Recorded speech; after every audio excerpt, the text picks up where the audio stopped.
Hi, this is Eric from Cafe Watercolor and welcome to my new painting demo of my rainy scenery in Shibuya, Tokyo. Hope you're doing well and enjoying the spring wherever you are. This is going to be a longer format painting video, so grab a coffee or something and enjoy. I visited Tokyo during last summer very briefly. It wasn't my first time there, but it was the first time I get to explore the city by myself. Before that, I was always in the tour group, and I am less free to explore around. And that is very important when you are looking to get some reference for your painting. You need to spend some time to really walk around, experience the environment, and observe the scenery.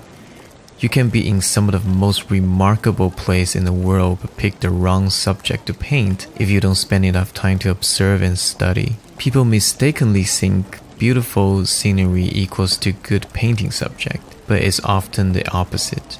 So I took this photo while I was exploring the city and meeting some friends there. Before I start my painting, I took the photo into Photoshop and do a quick paint over. The purpose of that is to process the photo and envision the final painting. I don't intend to copy the photo one-to-one. If I do that, I might as well leave it as a photograph instead. I want to capture the look and feel of the place and let the viewers experience the place instead of losing them in how realistic I render the detail of the photo reference. So in my paint over, you can see I merged the buildings into big major shapes and take out a lot of details. I also make it a raining scenery. It wasn't raining at the time I was taking the photo, but it did rain on and off that day. I just think to make it a raining scenery is a good way to make the image much more interesting and fun to look at. So start with the drawing. Once again, a solid drawing is necessary for a good painting. Doesn't mean I have to draw everything and make it perfect. It simply means I need to get the basic perspective and structure down before I start to paint. If I'm still struggling with technical things when I'm painting, I'm setting myself up for troubles. Because I have a lot more to worry about while I'm doing the painting, such as lighting, edges, colors, and timing, it's not smart to overload my brain with all the extra decisions I need to make while painting. So for a cityscape scenery like this, I definitely spend my time to do the drawing. I constantly checking the perspective and scale, as they are two most important things in a man-made environment such as this one. After I roughly draw all the shape and size of things, I start to slow down and make more distinct marks and details. I freehand most of my drawings. I think it's a good practice to train your eyes and hands to be able to draw nice straight lines. I'm definitely not a natural. I need a lot more practice. I'm working in the entertainment industry, so I know quite a few concept artists who can do beautiful freehand drawings with perfectly straight lines and perspective. And that is definitely my goal if possible. What I learned from teaching classes and workshops is that many students lack fundamental drawing training. Moreover, they don't think drawing is that big of a deal. I think they have this perception about drawing because they have seen a lot of masters do drawings very loosely. I actually heard quite a few masters say, don't be so tight on drawing. I can certainly understand where they're coming from. If the drawing is too tight and neat, it can hinder you from painting more freely and expressive. However, for them, the thing like perspective, scale, and proportion is pretty much imprinted in their brain and become their second nature at some point in their career. It's kind of like when you're just starting to learn how to drive a car or ride a bike. When I drive, I don't think about the technical side of driving, such as acceleration and steering. I'm focusing on where I'm going. And admittedly, sometimes I'm not even focusing on my destination. I just enjoy driving and experience the scenery. But when I was just beginning to learn how to drive, I was really nervous and focused on every little movement of the car and think about what to do.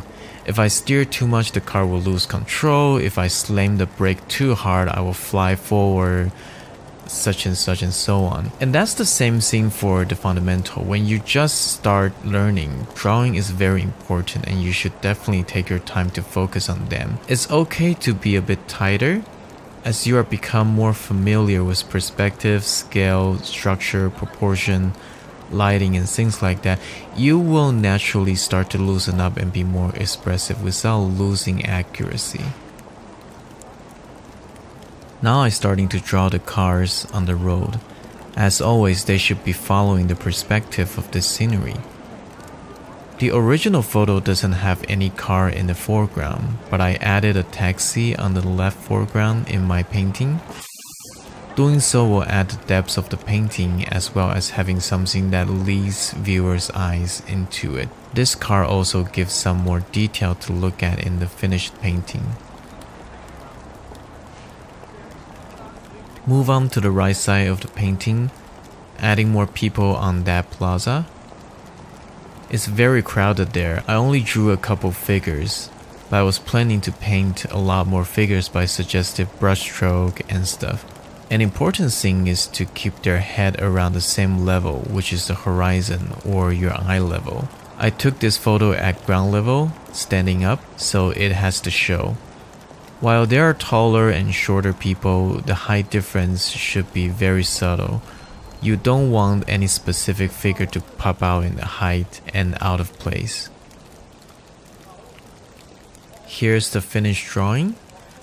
After the drawing is done, I take a break and I start the first wash. I start off by pre-wetting the sky. I want to have some dark cloud roaming around since I'm planning to do a raining scenery.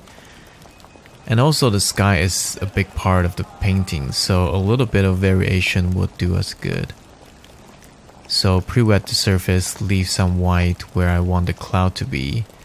And then I come back with darker, drier mixture to give the cloud some volume. The tricky part of this process is that you really want to watch the wetness of your mixture. If your mixture is too dry, the shape won't look soft enough. If your mixture is too wet, it will just wash off the paint and drip down. You can see I have a yellow rag next to the water. I often dab my wet brush on the rag just to get off some of the excessive water on the brush. It's just one of my ways to control the wetness of my brush.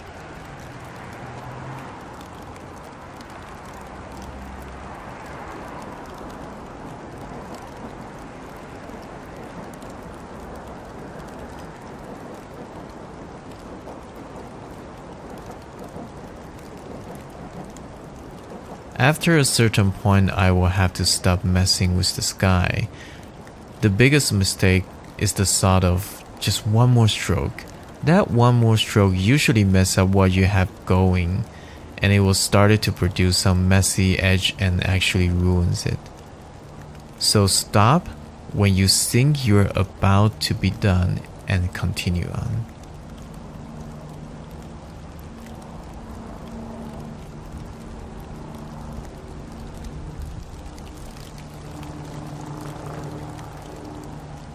I continued the first wash down, painted over the buildings and just left some white highlights. I can't exactly tell you if those white represent something specific, but I can tell you when I leave those white, I have perspective and the structures of the building in mind.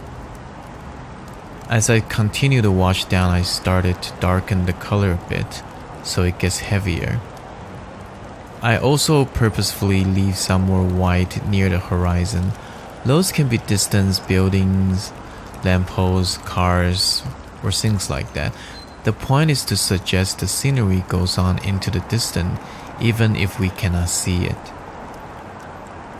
As the wash reaches the horizon, I really slow down and leave the highlight for the cars, umbrellas, and the figures. I try to be as accurate as I can, but I can't afford to get so slow and let the wash dry out.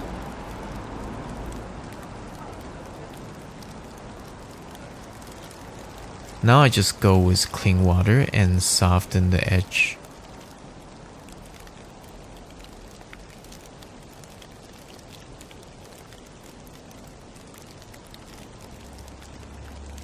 and then I mix a darker, cooler tone and continue that wash down.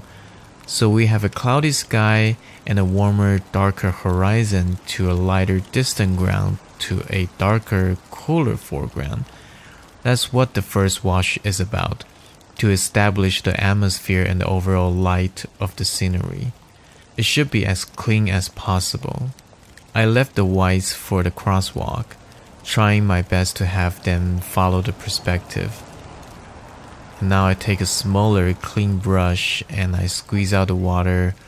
With that, I create some directional lines on the ground. What happens is that while the wash is still quite moist, if you run a clean damp brush over, the brush will pick up some of the wash and create this nice soft lighter marks.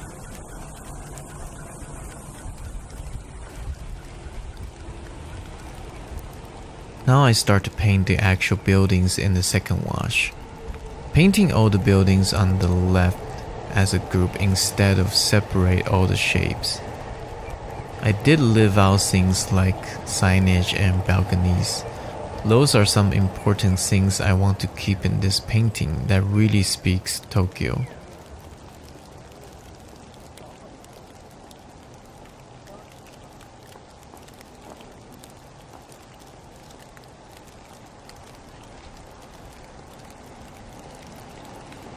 I drop in some dark detail while it is still wet. These dark soft shapes will really help to suggest form and lighting while keeping them in the distance.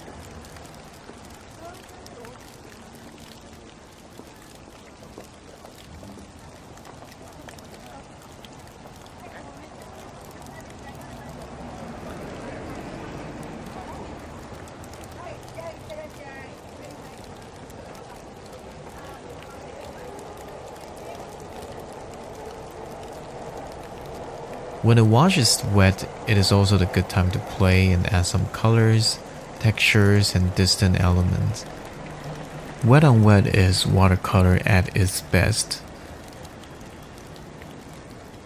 No other medium has quite the same effect as watercolor, the freedom and just the liveliness of it. Now you can see there's bead gathering on the bottom again. So that's a good sign. That means the wash is still not dry yet. I can continue the wash down. And as the wash of the building comes down, I make it darker and warmer. As you can see in the reference, it is darker down there, and it should be a little bit warmer because it's closer to the living things such as people, cars, and things like that. So besides the value contrast, also the color contrast.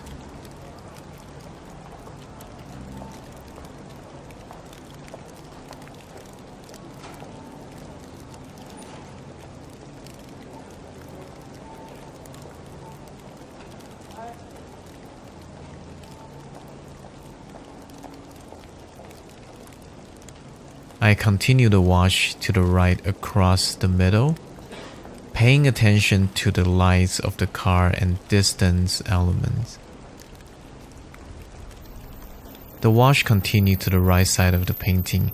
I try to make the value darker as I get to the buildings that are closer to us.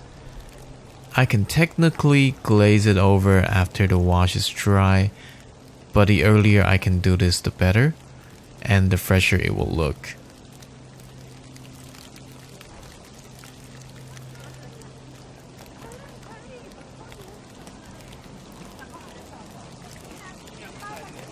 I add some intense dark right under the signage on the right.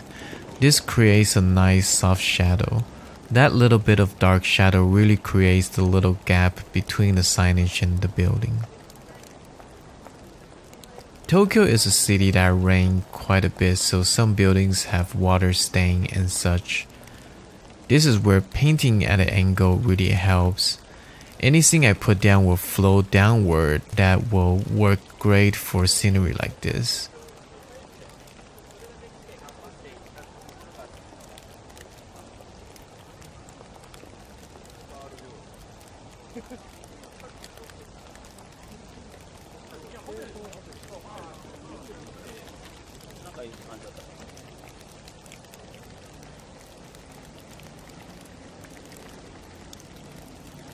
Splash some waters on the wash just to break things up a bit, creating some interesting texture to look at. This again has to be done while the wash is still quite moist. If it's dry, the splatter won't do anything. Continue the wash. I start to really darken my mixture as it reaches the ground. This creates a lot more depth and the building will feel grounded and create this sense of space. I do switch to a smaller brush to really paint around all the highlights that I wish to preserve. I don't really use masking fluid, so this happens a bit more randomly.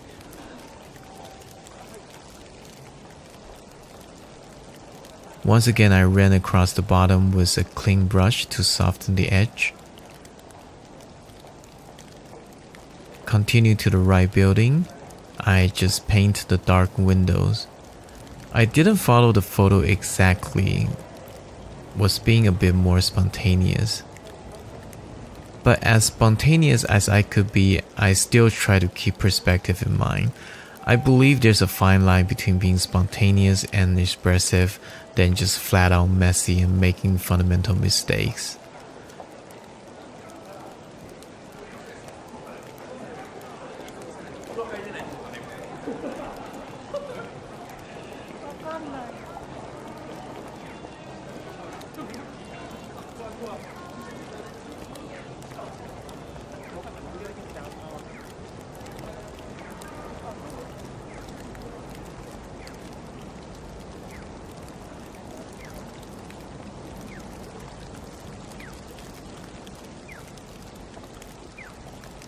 Started to do the signage.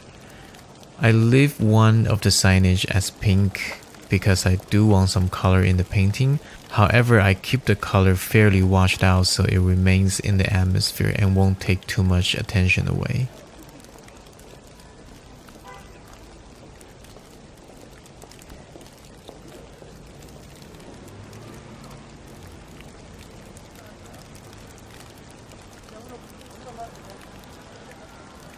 As I finish working on the signage, the wash I made on the buildings is pretty much dry. I am now able to do another layer on top. So I paint on the bottom of the right buildings again, since it's not dark enough. Now the umbrellas and the figures pop out a lot better against the dark.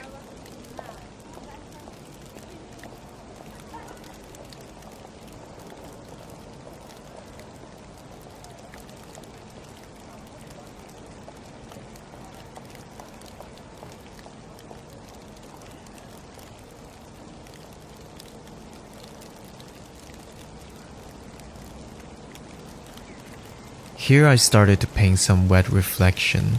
I know it's going to dry a lot lighter and I will be required to paint over a couple times to get to the dark value I want, so I start early.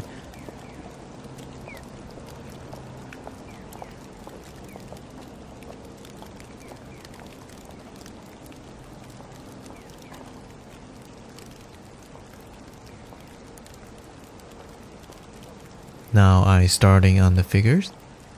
This figure is more or less our main figure. He is a little bit forward.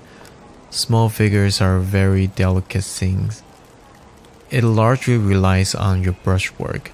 How will you be able to make a very interesting and delicate shapes, expressive yet still able to convey figures and showing movement with the gestures? I have to admit that I'm still at the stage where I really need to think about it, while many veteran artists can do some beautiful lifeless figures without thinking. But I believe that's the learning process. You start out by a lot of thinking until it becomes part of your muscle memory.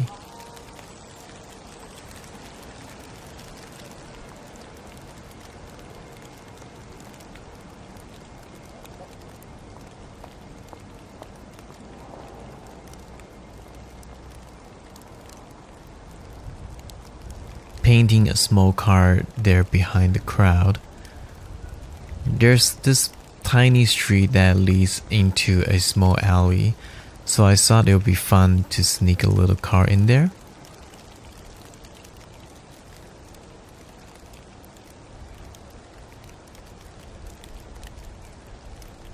After that's done, I rapidly paint the crowd of the figures.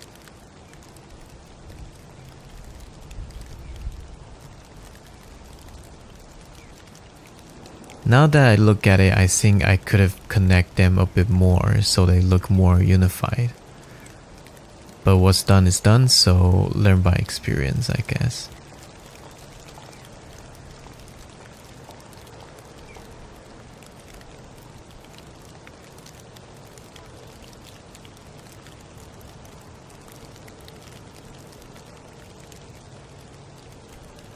The first wash for the reflection is dry, and as predicted, it's not dark enough, so I'm going over again.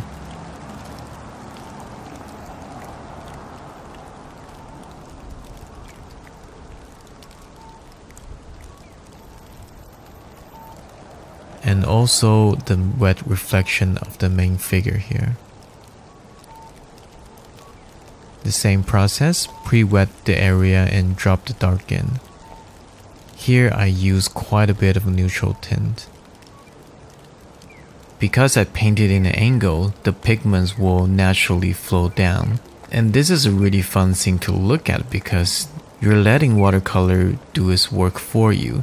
You're letting watercolor paint itself for you. And it's fun to see the recording because when I'm painting, I don't get to pay attention on how the paint and the water sort of work together and resolve itself. So now that I'm watching the recording, it's really fun to see how the paint is spread out, how it flows, and it's just really interesting and fun to look at. I'm starting to paint this electric pole with lots of attached components on it. This might not be the prettiest thing in real life, but it's a wonderful thing to paint. It offers a very interesting shape and it really adds the authenticity of the city. It also serves a little bit of interest between the right two huge tall buildings. And things like that are always a great scale reference. Scale is one of the most important things when you're doing a street scenery, a cityscape, because everything is man-made. So whenever you have things like a person or a car or a huge electric pole like this, it really shows you the scale of the city. You can see how tall those buildings are compared to the car, the people, and even this really tall electric pole is still not as tall as the building, so you can really just see that the buildings are just massive. So anything in the scenery that can help to convey the sense of scale, try to keep that.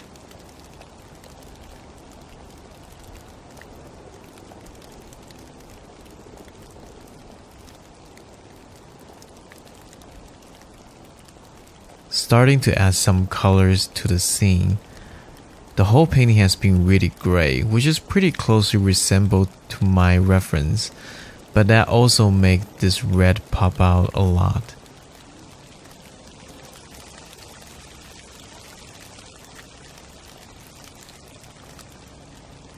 I loosely paint the letters of the sign, not trying to make it really legible.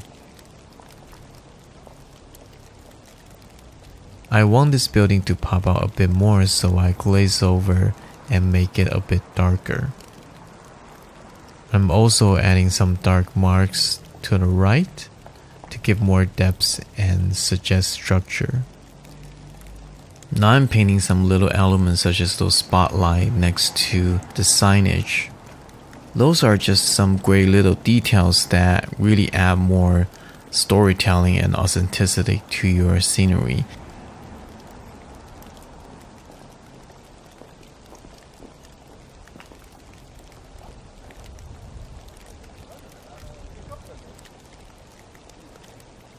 So the right side of the painting is pretty much done. It's time to do the left side. It's basically the same process, going over the area that needs to be darker and stronger. The main difference on the left side is that we have a vehicle that's really going to be one of the focus of this painting.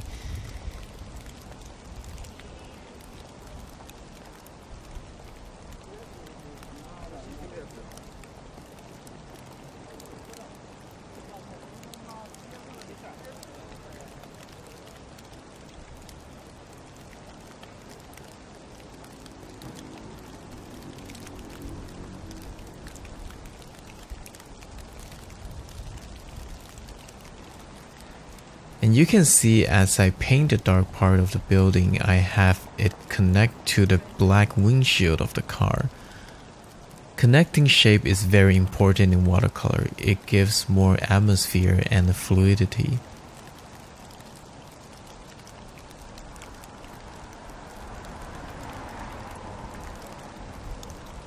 Again, re-wet the area for the reflection so I can paint those in early on.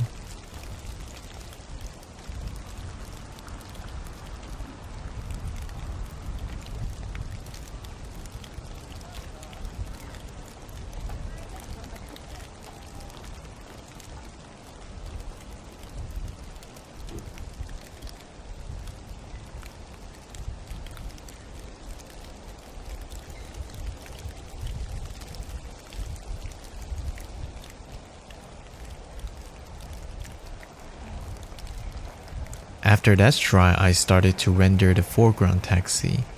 Again, that's not where it is in the original reference, but I want to put it there to lead the viewer's eyes into the painting.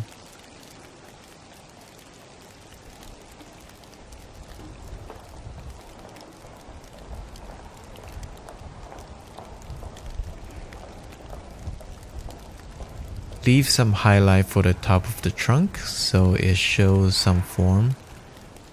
And because of the previous wash established some values, I know how much darker I need to go. If I just paint the car right out, I might not be dark enough, or it might be too dark, so you're going to have a hard time to tell if you don't have a previous wash to establish the value. I'm using a smaller brush so I can have a little bit more control, but that doesn't mean I start to dab my way through. If you keep dabbing, you're going to mess up a clean shape, so use as few brush strokes as you can. Have some confidence and just go for it. At first it might not turn out the way you want, but keep trying, keep practicing, and eventually you will get it. But if you're afraid of error and if you're afraid of your shape not looking good, so you start to use tiny little brush stroke and dab your way through, your painting will never look fresh and will never look as good as it can be. You really need to find that balance and strike for as few brush strokes as you can, but also very controlled and deliberate about your brush strokes. So because of the car now, I know what value, how much darker I need to go for the surrounding area.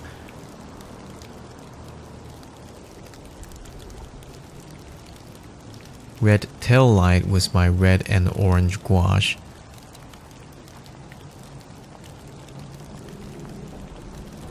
I pretty much lose the wheels here to connect the car and the reflection.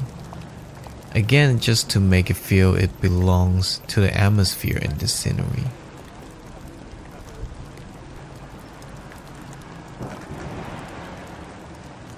Sometimes by not painting it, people actually see it and make up the shape in their mind, which can be more interesting to look at.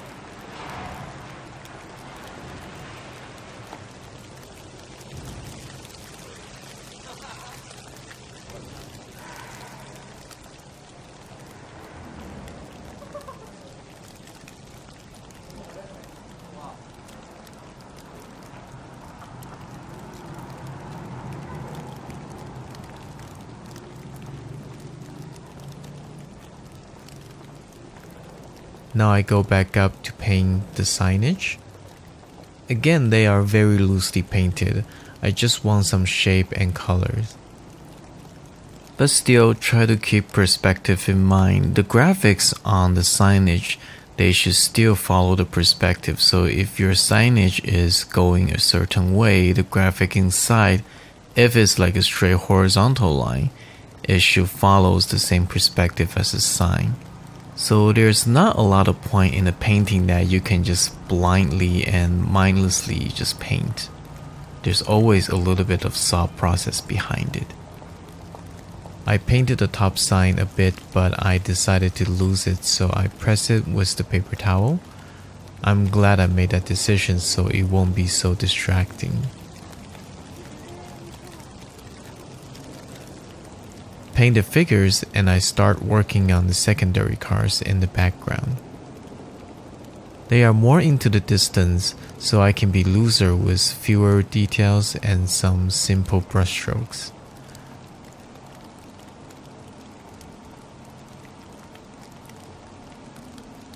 Don't forget the reflection for them as well. Pre-wet, drop in the dark, and look at it paint itself.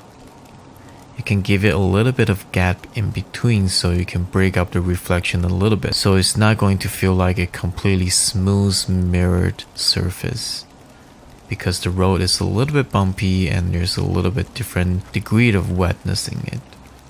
Now the whole picture is pretty much done, so I'm just adding some more details to make it look better. So the street light post, the signals, some wires, and so on. The light posts also help reinforce the perspective. It's really important to think about the scale, like the thickness of the signals and the lamppost and the street sign. And there might be cases in some places that the light post is actually that thick, but we rarely see that. And if you make it too thick, it starts to gonna look very heavy and it doesn't look elegant. But it's also very important to understand that detail doesn't make a painting. Don't be so obsessed with beautiful detail in the very early stage of your painting. Leave those later. Work out your major shape first. Work out your value first. Then after those are set, those are in a good place, then adding a little bit more detail. And now I'm adding some touches for the tail light and the headlight reflections. Here I glaze over the front buildings to make it darker and to give it more depth. Again, doing so is about the whole picture, but please make sure it's completely dry, otherwise you might ruin what you have underneath. And make sure your glaze is very clean. That's why I use like a bigger brush so I can easily make a very clean wash over the painting.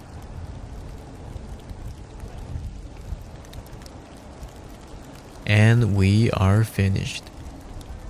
This painting actually won the Best of Show in a small art show last year, and it was sold in auction for charity. It did take a lot more time to paint because this painting does have a lot of stuff in it, but it's very important to organize your scene and recompose it in a way that a viewer can take it in easily.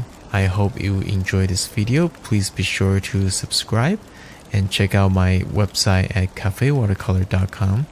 Sign up for my email list to get my Fast Track Watercolor PDF guide. I will see you again soon.